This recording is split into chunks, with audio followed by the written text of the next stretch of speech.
قصور میں Muslim woman league city قصور کے زیر اہتمام پاکستان کی تاریخی کامیابی اور مارکہ حق فتح مبین کی خوشی میں ایک ریلی نکالی گئی۔ مزید بتا رہے ہیں مہر بشارت صدیقی۔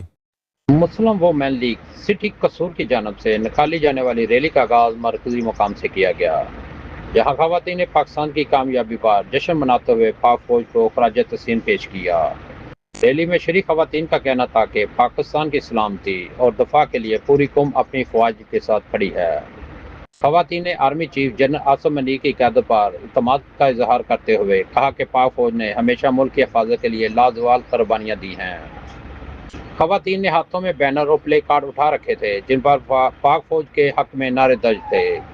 ہم اپنے دونوں حافظوں کو سلام پیش کرتے ہیں کہ جنہوں نے پاکستان کو باوقار اور مضبوط ملک بنایا ہے، جس طرح سے قرآن مجید میں ارشاد باری تعالیٰ ہے ان اللہ یحب الذین یقاتلون فی سبیلہ صفا کأنہم بنیان مرصوص، اسی طرح سے آج ہم بھی بنیان مرصوص ہیں اور ہمیشہ رہیں گے۔ پاکستان تمام ممالک پر بھاری ہے اور یہ ہمیشہ بھاری رہے گا۔ پاک افواج زندہ باد، پاک افواج کو سلام۔ ریلی کے دوران مقررین کا کہنا تھا کہ پاکستان کی کامیابی قوم کے اتحاد اور فوج پاکستان کی پیشہ ورانہ صلاحیتوں کا منہ بولتا ثبوت ہے۔